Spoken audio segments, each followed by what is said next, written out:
Hello, अस्सलाम वालेकुम friends. वर्ता Simra को मैसेज करो ज्वाइन करें। सिमरा और उसके ग्रुप के members.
Hello,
okay, thank you. Simra, आपने जो मुझे सेंड किया है हाइपोथेसिस और आपका जो ऑब्जेक्टिव्स हैं और प्रॉब्लम स्टेटमेंट है, ऑब्जेक्टिव्स आपके दोनों ठीक हैं, अच्छे हैं। उसके बाद प्रॉब्लम स्टेटमेंट है। प्रॉब्लम स्टेटमेंट स्टार्ट से ठीक है। जहाँ पर आपने लिखा है ना, there is a need to assess the awareness, attitude and compliance of aborted women to standard safety precautions. इसमें आप मज़ीद ऐड कर दो फॉर मतलब हम क्या करना चाहते हैं, ये किस लिए हम असेस करना चाहते हैं, उनका अवेयरनेस लेवल क्यों चेक करना चाहते हैं, ताकि हम जो है वो इस अबॉर्शन के केसेस को मिनिमाइज कर सकें for reducing the number of abortion cases. इस तरह से बस मज़ीद ये 3-4 वर्ड्स ऐड कर दो।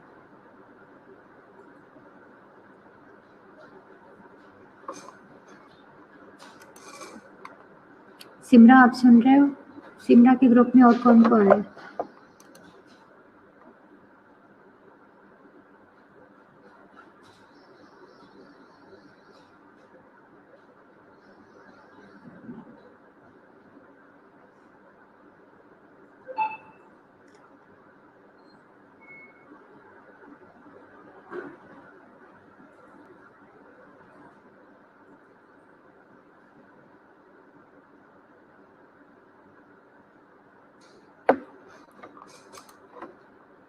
ओके सिमरा, अच्छा आपने क्या करना है कि हमारा जो पॉपुलेशन है जहाँ से हमने डाटा कलेक्ट करना है, देखो हमें क्या है, अवेयरनेस लेवल हमें हर फीमेल का हमने चेक करना है। अब उससे का अबॉर्शन हुआ है या नहीं हुआ, क्योंकि देखो फ्यूचर में तो किसी का भी हो सकता है। वहाँ लेबर रूम में, गायनी वार्ड में, गायनी ओपीडी में जो भी फीमेल्स आ रही हैं वो सारी की सारी हमारा जो है वो सैंपल होगा, पार्टिसिपेंट्स होंगे। तो आपने डाटा उन सब से लेना है कि आपने उनकी इन्फॉर्मेशन, उनका लेवल चेक करना है कि उन्हें क्या पता है कि ये फैक्टर्स जो हैं वो अबॉर्शन को लीड करते हैं। तो आपने क्या है, जो आपका सेकंड ऑब्जेक्टिव है, ऑब्जेक्टिव देखो, उसमें आपने जो नॉलेज और अवेयरनेस लेवल चेक करना है अमंग अबॉर्शन, क्या about abortion among aborted women में नहीं करना, अमंग प्रेग्नेंट वुमेन में कर लो। देखो वो प्रेग्नेंट है तो उसको अवेयरनेस होनी चाहिए कि ये फैक्टर्स हैं, अगर इसको उसने केयरफुली नहीं डील किया तो ये क्या कर सकते हैं, लीड कर सकते हैं अबॉर्शन को।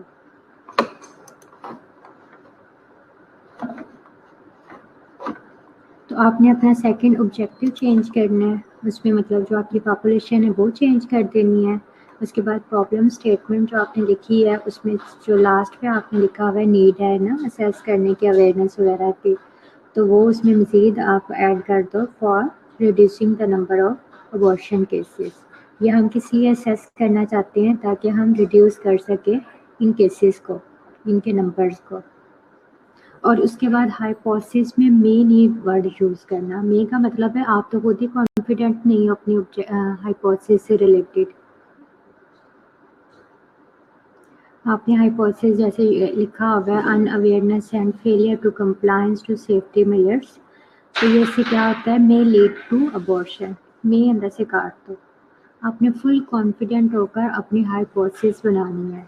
रिसर्चर हो ना आप, तो रिसर्चर जब तक के फुल खुद नहीं कॉन्फिडेंट है तो इसका क्या मतलब है, इसका मतलब है कि आप एक्सेप्ट कर रहे हो कि आपकी रिसर्च एंकर क्या है, प्रूव नहीं हो सकती, मतलब आप डाउट में हो। इसमें से मे वर्ड निकाल दो। आगे क्वेश्चनेट्स भी आपके देखने हैं।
ओके सिमरा, मैं देख रही हूँ आपके क्वेश्चंस जो हैं।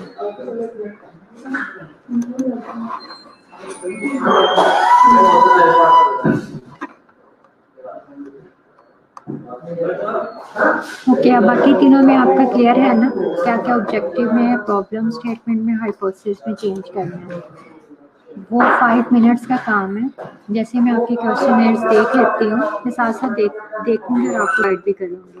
उसके फ़ौरन बाद आपने इसी लेक्चर में ही कंप्लीट करना, और बाकी जितने भी स्टूडेंट्स हैं जो भी जो मेरा लेक्चर सुन रहे हैं, मतलब आप लोग जिसने कुछ डिस्कस करना है तो वो मतलब ज्वाइन रखें, अदरवाइज़ बाकी जो है अपना साथ में टेस्ट प्रिपेयर करो। अगर आप लोगों का कोई कंसर्न ऐसे या कोई काम आप लोगों ने मुझे नहीं शेयर किया हुआ चेक करने वाला। मुबशरा, एमन, अली हमजा, मिशाल, अगर आप लोग का काम चेक होने वाला नहीं है तो आप लोगों के पास जो 45 मिनट्स हैं वो बैठ के अपना टेस्ट प्रिपेयर करो।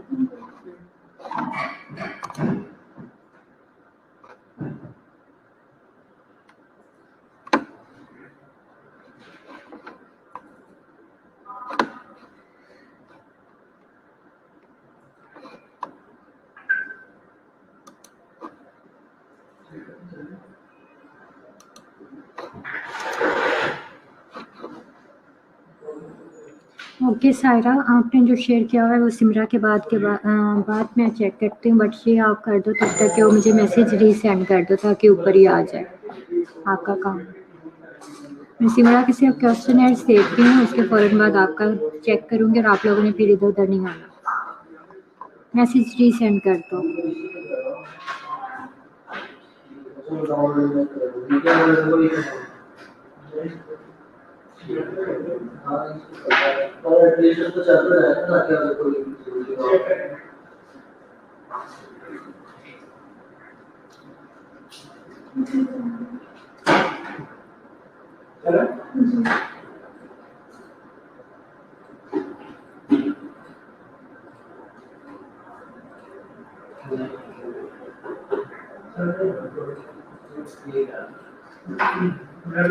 ओके सिमरा, आप मुझे ये बताओ कि आपने पाकिस्तान से डाटा कलेक्ट करना है। ओके, तो हमारा अबॉर्शन से रिलेटेड क्वेश्चनेयर्स हैं, तो हम उसमें मैरिटल स्टेटस ऐड करेंगे। आपको क्या लगता है कोई अनमैरिड है तो आपको डाटा देगी या कुछ आपको ऐसे फ्रेंकली बताएगी?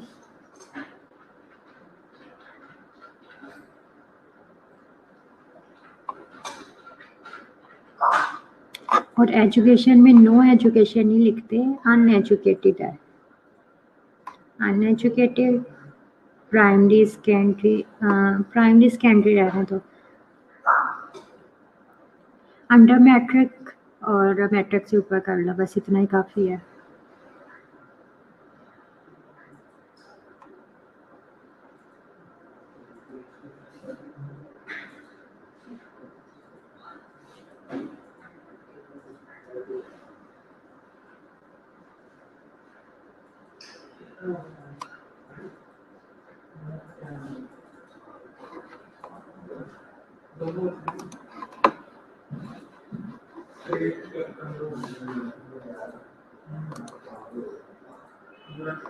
ओके, ये इम्पोर्टेंट है कि अगर हम रिलीजन वाइज चेक करें कि किन में जो है वो ये केसेस ज़्यादा रिपोर्ट हो रहे हैं, तो आप देखो ऑटोमेटिकली क्या है कि ये मुस्लिम्स में इसकी रेशियो ज़्यादा आएगी।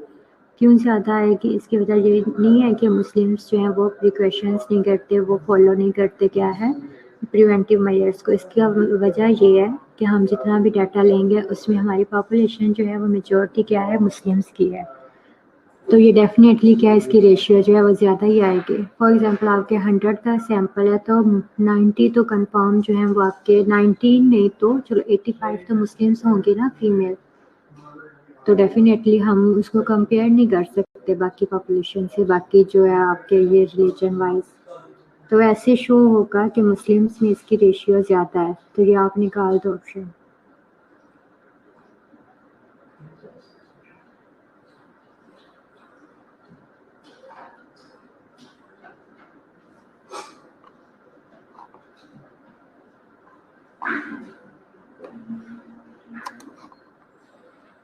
ओके सिमरा, आपने रिलीजन वाला ऑप्शन अंदर से निकाल देना है, क्योंकि वो हम इक्वली जो है वो फॉलो नहीं कर सकेंगे। हम ऐसा नहीं कर सकते कि हमारा 150 का सैंपल है तो हमें 3 पॉपुलेशन 3 डिफरेंट रिलीजन में चेक करना है, तो 50 हम मुस्लिम लेंगे, 50 नॉन क्रिश्चियन लेंगे या 50 हिंदू लेंगे। ये हमारे लिए पॉसिबल नहीं है। फिर हमने अब इसको ऐड करना है तो हम इस तरह से चेक कर सकते हैं, 50-50 लेकर चले और उसके बाद देखें कि इन 150 में से जो कि 3 डिफरेंट रिलीजन से डाटा लिया गया उसमें क्या रेशियो आती है, किस में ये ज़्यादा रेशियो देखी गई है, जो भी हमारे लिए पॉसिबल नहीं है। और एरिया है, एरिया में आप पेरी अर्बन एरिया भी कर दो, रूरल अर्बन और पेरी अर्बन एरिया। इसमें ये होता है कि जो टाउन्स वगैरह में लोग रहते हैं उनका भी आ जाएगा।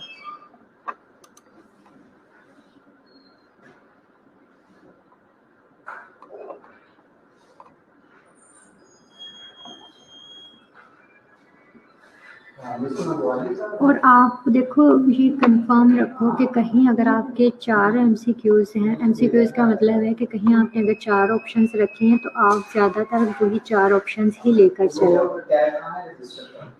देखो सोशो इकोनॉमिक स्टेटस में आपने कितने बना दिए, 1 2 3 4 5 कर दिए हैं, तो आप पुअरेस्ट और पुअर को चलो 1 कर दो।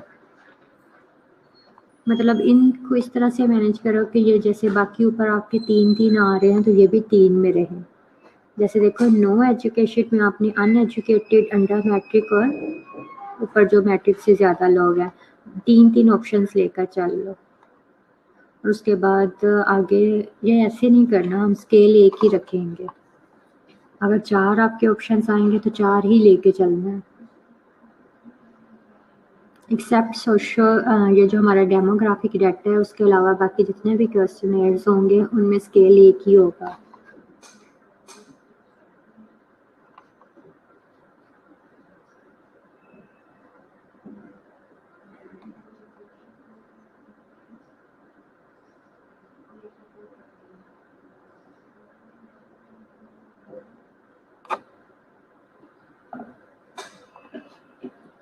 देखो आपने फर्स्ट क्वेश्चन जो बनाया है जो कि क्वेश्चन नंबर 8 है, 8 है आपका, उसमें आपने लिखा है how many number of pregnancy.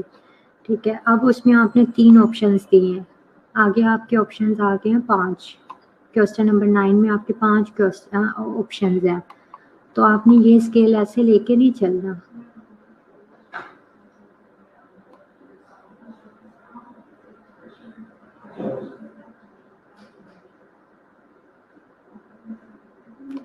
इसमें ये होगा कि आपने इसके लिए तो आपका ये जो है इसमें आपको किसी न किसी फॉर्मेट को फॉलो करना ही पड़ेगा क्योंकि आपका कोई भी मैच नहीं हो रहा।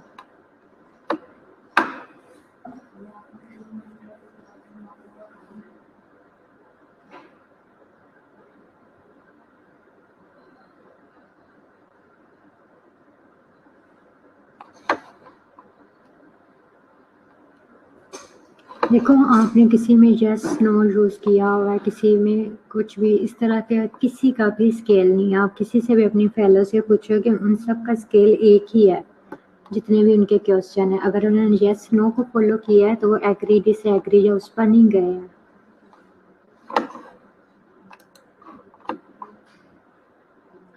नहीं, 3 रखना ज़रूरी नहीं है, आप 4 भी कर सकते हो, 5 भी कर सकते हो, बट आपका वो फॉर्मेट सेम ही होना चाहिए। अगर आपने 5 ऑप्शन एक क्वेश्चन में दिए हैं, तो बाकी सब में भी 5-5 लेके चलो, या 3-3 अगर रख रहे हैं तो 3-3 लेकर चलो।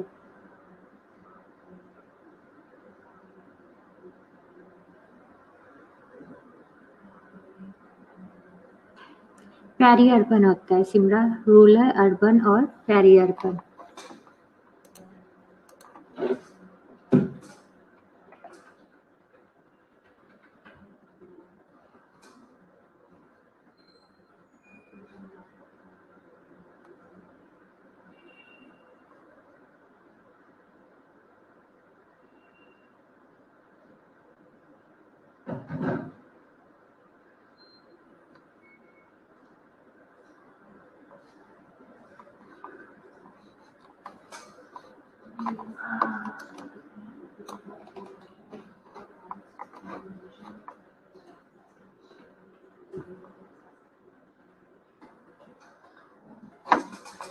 तो अपना स्केल ठीक करके फिर आप ये मुझे दोबारा से सेंड करो।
ओके सिमरा, आपके अगर ये 20 क्वेश्चन है अच्छे से बनते हैं तो आप इससे 18, 15, 16 भी बना सकते हो, बट ट्राई करो कि जिसमें आपका स्केल एक जैसा रह रहा है वही बस क्वेश्चन रखो।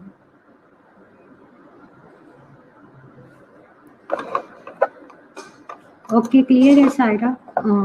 सिमरा, मैं अब सायरा अहमद का देख लूँ या आप लोगों ने मज़ीद कुछ पूछना है?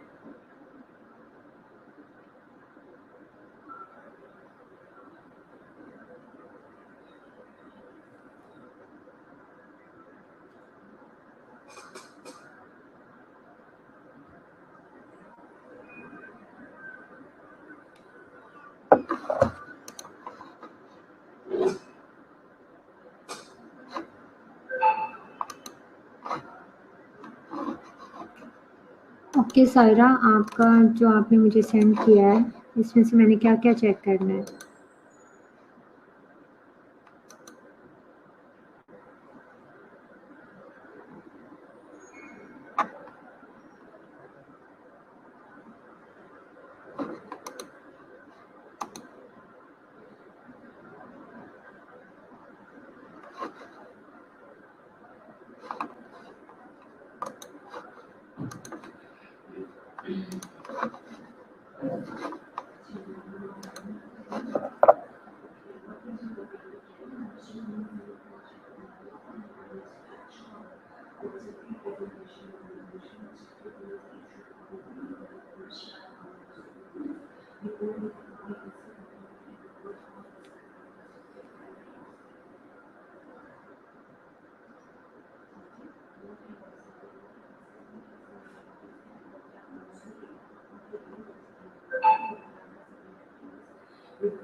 तो सिमरा, आप देखो इस तरह के जो क्वेश्चन है मुझे ऐसे नहीं अच्छे लगे, क्योंकि जो इसमें स्केल्स यूज़ किए गए हैं वो सब में डिफरेंट है।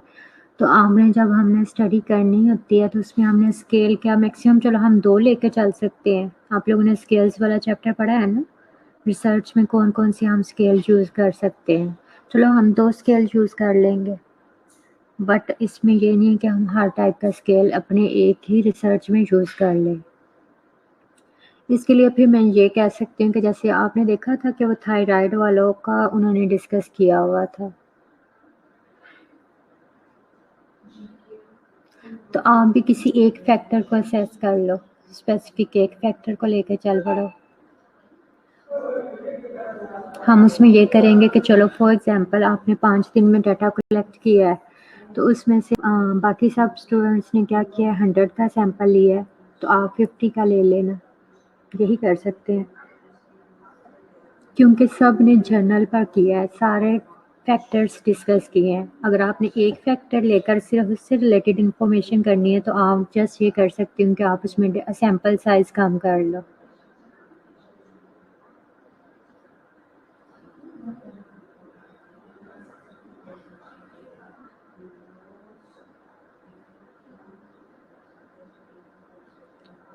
उसमें आप न्यूट्रिशनल फैक्टर्स और साथ में अगर एज फैक्टर यंग एज में लेकर चल पड़ो, या फिर हेरिडिटरी फैक्टर हेरिडिटरी लेकर चल जाओ। कुछ में ये होता है ना, अबॉर्शन की हिस्ट्री आ रही होती है, तो बस या 1 या 2 पेपर्स को फॉलो करो जिसमें हेरिडिटरी को डिस्कस किया होगा, या फिर एक जो बहुत आपको और अच्छा लगा, वो 2 फैक्टर स्पेसिफिक करके आप बस उन पर डाटा कलेक्ट कर लो। सिमरा क्या कह रही हो अब आप?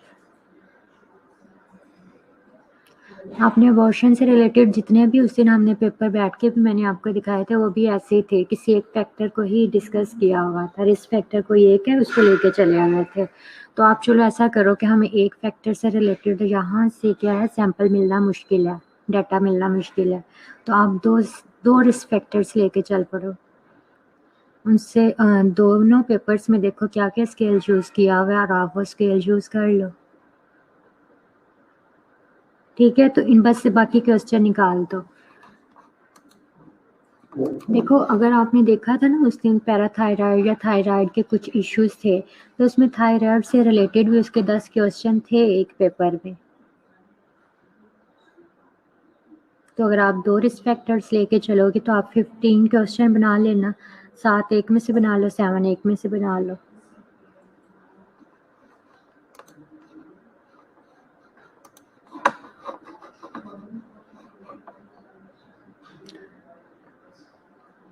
ओके सायरा अहमद, मैंने आपकी अभी प्रॉब्लम, ऑब्जेक्टिव्स और ये हाइपोथेसिस ये देखनी है, ठीक है।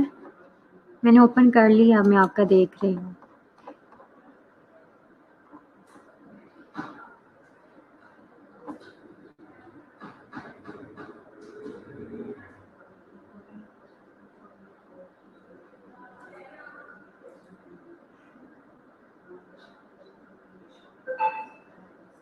ओके सायरा, पहली बात क्या है कि आपका जो टॉपिक का टाइटल नेम है, जब आपने किसी एक जगह पर चेंज किया है तो आगे जहाँ पर भी आप लोगों ने मेंशन किया हुआ है वहाँ भी चेंज करना होता है।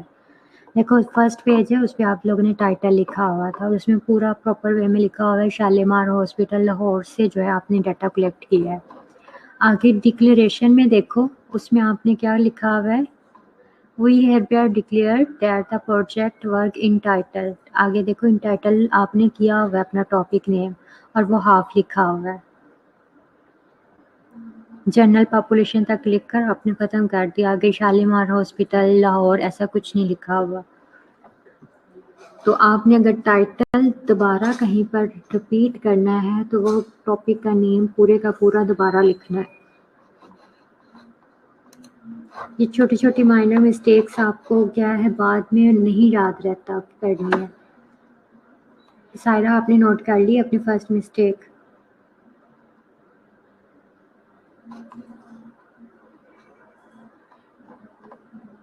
हेलो,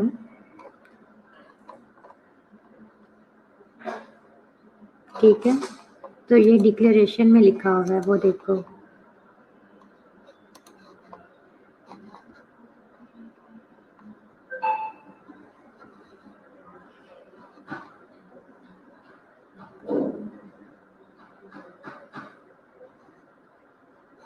अच्छा आपने जहाँ पे लिखा हुआ है is a record of our original work done by us under the guidance के बजाय लिखो under the supervision।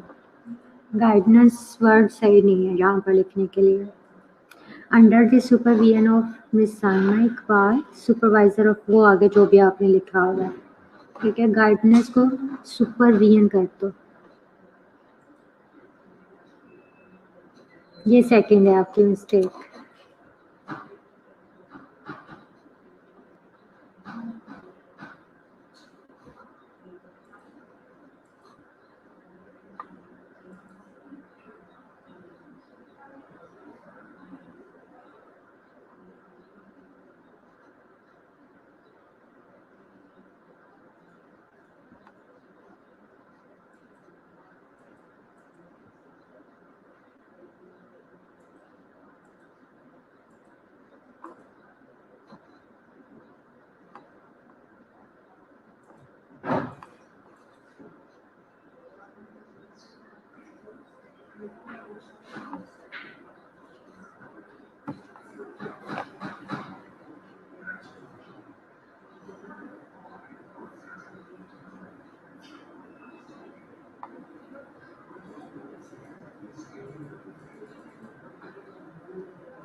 ओके, उसके बाद एक्नॉलेजमेंट में भी आपने टॉपिक नेम पूरा लिखना है।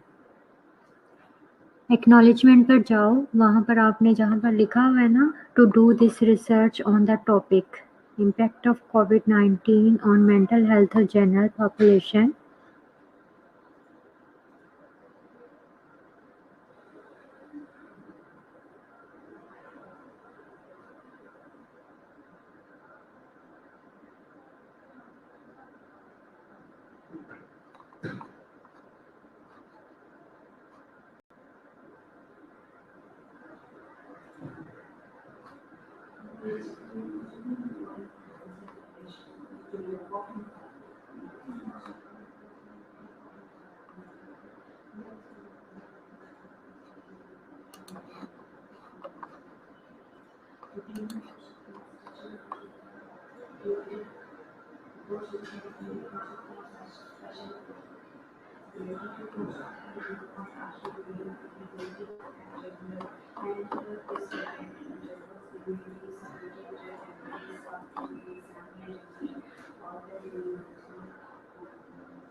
ओके, जहाँ पर आपने इंट्रोडक्शन लिखा है वहाँ पर उसे क्लियर करो, चैप्टर नंबर 1 इंट्रोडक्शन।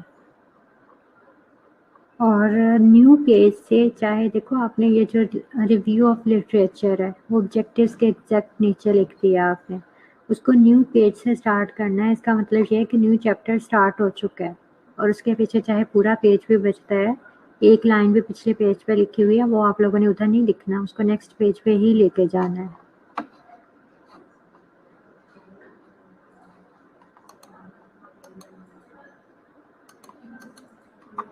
और आपने प्रॉब्लम स्टेटमेंट में जो आपका राइटिंग वो जो इसका फॉर्मेट है या राइटिंग स्टाइल है वो 14 है, फॉन्ट जो साइज उसका है प्रॉब्लम स्टेटमेंट का। बाकी सबका 12 रखा हुआ है, तो प्रॉब्लम स्टेटमेंट को भी 12 पर रखो।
और उसके बाद प्रॉब्लम स्टेटमेंट में ठीक है, बाकी नोट कर लिए ना आपने, अब प्रॉब्लम स्टेटमेंट पर आ जाओ।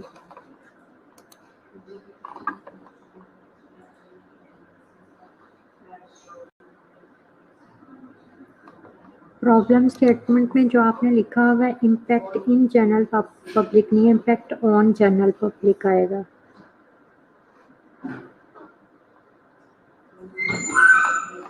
Prevent, in order to prevent and control the mental health impact on general public.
अच्छा, प्रॉब्लम स्टेटमेंट में देखो आप एक वर्ड ये ऐड कर लो तो अच्छा हो जाएगा। In order to prevent and control the mental health,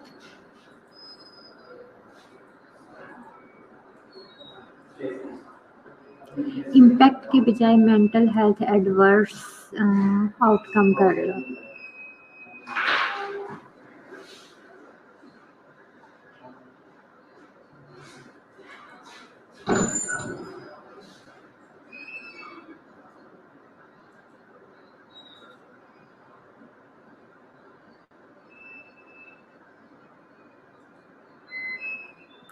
अच्छा ऐसे कर लो। In order to prevent and control the adverse mental health outcomes, जो आपने हाइपोथेसिस में लिखा हुआ है, क्योंकि देखो प्रॉब्लम स्टेटमेंट में इम्पैक्ट दो बार आपने यूज कर लिया टर्म, उसको एक में चेंज कर दो।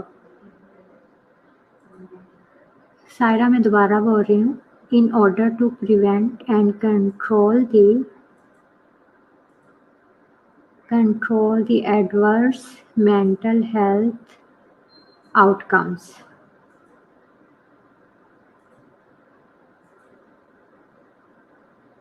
और फिर आगे जहाँ साइकोलॉजिकल इम्पैक्ट लिखा हुआ है चलो वहाँ पर रहने दो, तो इम्पैक्ट दो बार मत लिखो।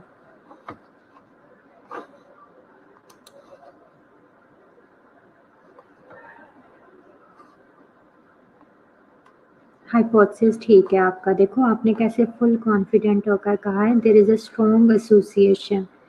तो यही होती है बात कि सिमरा जैसे आपने लिखा हुआ था कि मे लीड का मतलब ये है कि आप खुद फुल कॉन्फिडेंट नहीं हो। तो सायरा वगैरह ने लिखा है there is a strong association between, मतलब ये कोविड-19 का मेंटल हेल्थ के साथ स्ट्रॉन्ग एसोसिएशन है।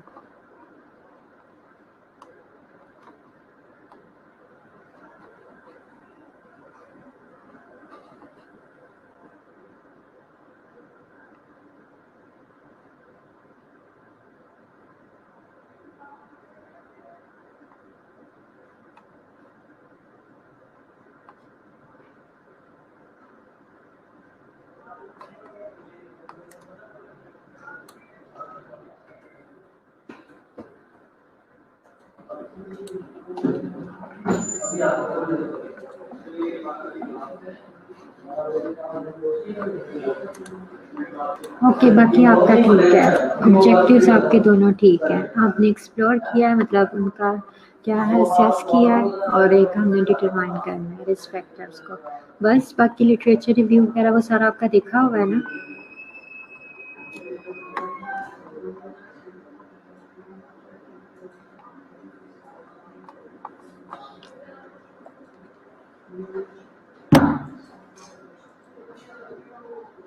ओके सायरा, अब देखो मेथडोलॉजी आपका चैप्टर नंबर कौन सा बन रहा है? थर्ड है। तो शायद जो आप लोगों ने मुझे सेंड किए हैं तो ये ऊपर नीचे हो जाते हैं। मेथडोलॉजी पेज के मिड से स्टार्ट हो रहा है, पता नहीं आपके पास पेज के बिल्कुल स्टार्ट से ही लिखा हुआ है या मिड में है।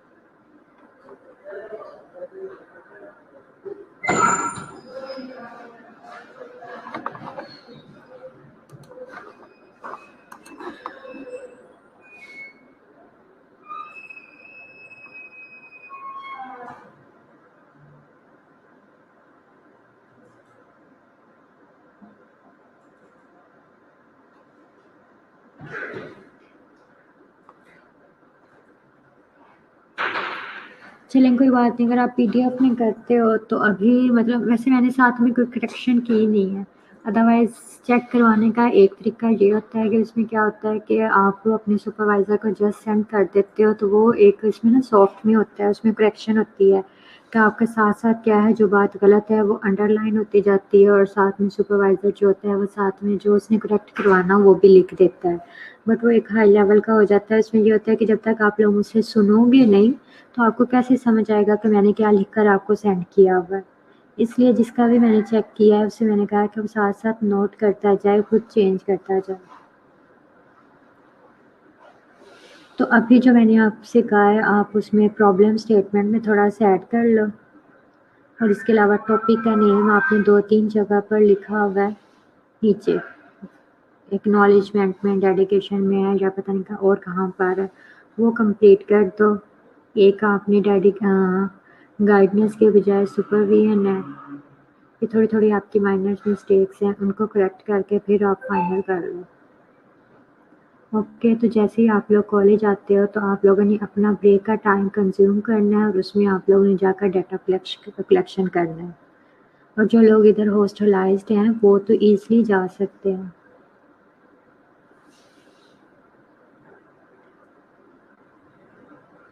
आप लोग ओपीडी से जो है वो मतलब ओपीडी का टाइम सुबह का रख लेना, बाकी जो वार्ड्स वगैरह से डाटा कलेक्शन करनी है, जो लोग हॉस्टल में रहते होंगे रहोगे तो आप लोगों ने हॉस्टल में अपना मतलब ये कि क्लासेस के बाद भी जाकर डाटा कलेक्ट कर सकोगे। ओपीडी बंद हो जाती हैं 2 बजे तक, वो उससे पहले-पहले आपने कलेक्ट करना होगा डाटा।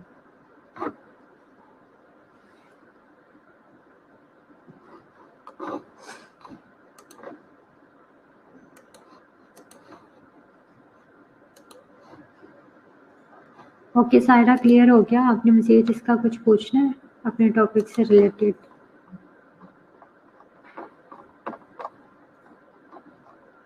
और क्लास किसी और ने अपना काम चेक करवाना है तो ठीक है, अदरवाइज़ आप लोग अपना काम पढ़ना स्टार्ट कर दो। और सिमरा और सायरा अहमद, आप लोगों ने इस टाइम में ये जो मैंने आपको करेक्शन बताई हैं आप वो अपनी करेक्शन करो। बाकी सब अपना रिसर्च का टेस्ट प्रिपेयर कर लो।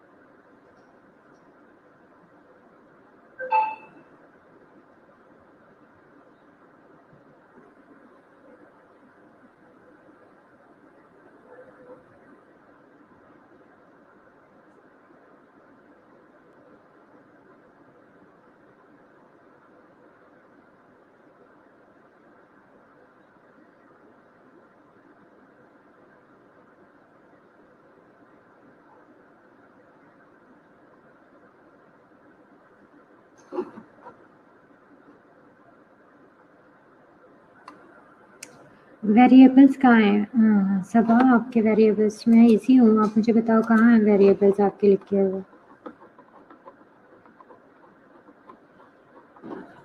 वो कहाँ थे, मुझे तो नहीं दिखाई दिए।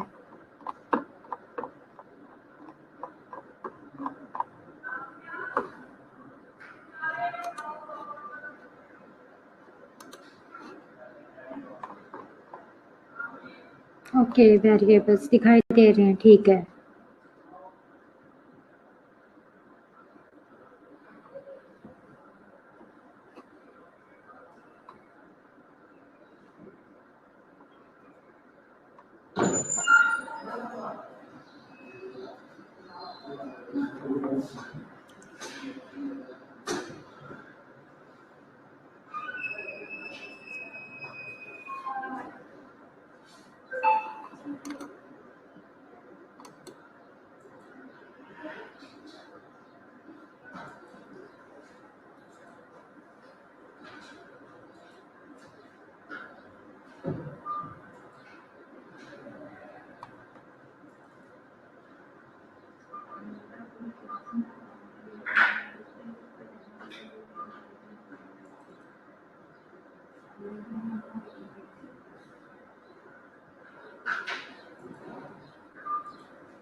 ओके, वेरिएबल्स को हमने असेस भी करना होता है, चेक भी करना होता है। देखो जेंडर का हमने चेक करना है कि किस में जो है ये मेंटल इम्पैक्ट ज़्यादा हो रहे हैं, मेंटल आउटकम्स जो हैं वो फीमेल्स में ज़्यादा हैं या मेल्स में ज़्यादा रिपोर्ट हो रहे हैं। वो देखो ये हमारा डेमोग्राफिक वेरिएबल है, मतलब जेंडर है, हम इसको असेस कर सकते हैं, इसका डिफरेंट बता सकते हैं, एज का भी बता सकते हैं कि किस एज में ज़्यादा ये नोटेड हो रहे हैं, मैरिटल स्टेटस भी बता सकते हैं और एम्प्लॉयमेंट स्टेटस भी बता सकते हैं, वो भी असेस कर सकते हैं।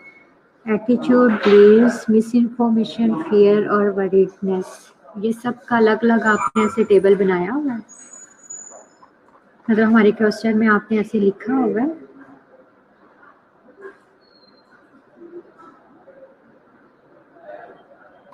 फेयर तो लिखा हुआ है, ठीक है।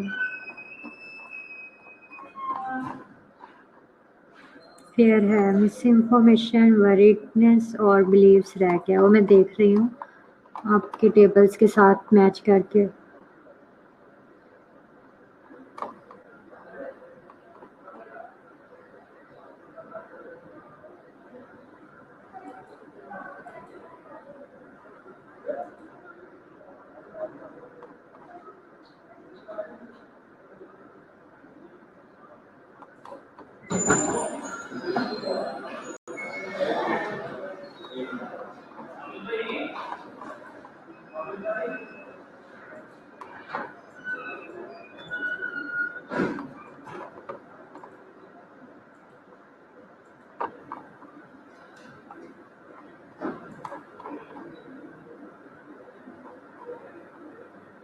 अच्छा, आपने आपने भी इसमें देखो स्केल चेंज कर ली है। सबा अहमद और सायरा, आप लोगों ने क्या किया है कि क्वेश्चन नंबर 9 तक आपने 3 ऑप्शंस रखे हैं, एग्री, डिसएग्री और न्यूट्रल। आगे जाकर आपने देखो किस तरह से स्केल बना लिया, strongly agree, agree, slightly agree. बाकी क्वेश्चन नंबर 10 से सारे इसमें भी सिर्फ 3 ही ऑप्शंस रखो, एग्री, डिसएग्री और न्यूट्रल। देखो आपके तो इसलिए ये बन सकते हैं। जो ये अबॉर्शन वाला जिनका था उनमें मुश्किल हो रहा था स्केल को एडजस्ट करना। आपने क्वेश्चन नंबर 10 से लेकर अगले जितने भी क्वेश्चन हैं उन सब में स्केल सिर्फ 3 ही रखने हैं, एग्री, डिसएग्री और न्यूट्रल। ये स्केल चेंज कर लो।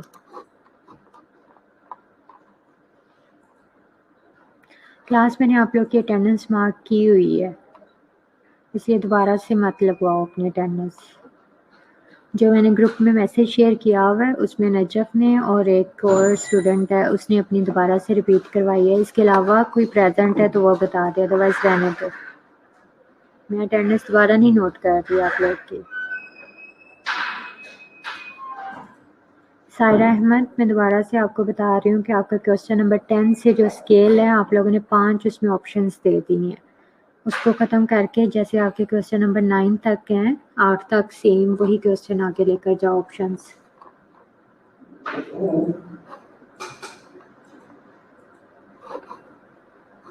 सायरा आप आगे से मुझे रिस्पॉन्स करो तो मुझे पता चलेगा कि आपने ओके ठीक है।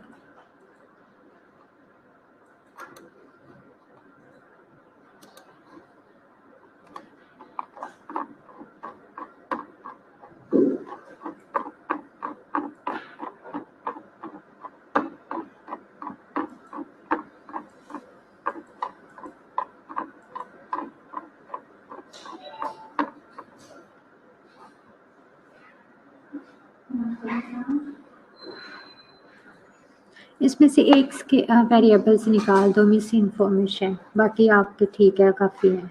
डेमोग्राफिक डाटा है, एटीट्यूड, बिलीव्स, फियर और वरीडनेस, ये रख लो। मिस इन्फॉर्मेशन निकाल दो, या मिस इन्फॉर्मेशन से रिलेटेड आपने कोई टेबल में क्वेश्चन बनाया हुआ है, अगर बनाया हुआ है तो ठीक है, अदरवाइज इसको निकाल दो।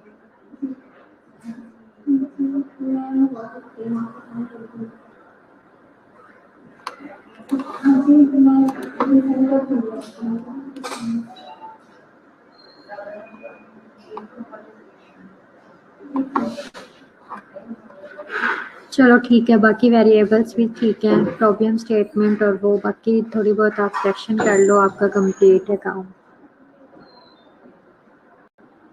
बनाया हुआ तो चलो फिर रहने दो, फिर सही है, क्योंकि देखो हमें जितने भी वेरिएबल्स का मतलब है, कल आपका टेस्ट में वेरिएबल्स भी आई थिंक है, इंक्लूड है ना वेरिएबल्स, तो इसका मतलब है हमें ऐसे वेरिएबल्स बनाने होते हैं जो कि हम टेस्टेबल कर सके, जो कि जैसे हम टेस्ट कर सकते हैं।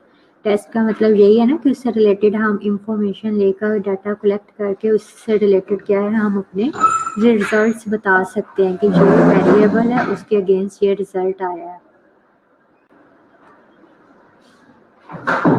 ओके क्लास, मुझे लगा शायद आधा घंटा अभी गुजरा है, मेरी क्लास को घंटा गुजर चुका है। चलें ठीक है क्लास, अल्लाह हाफिज़।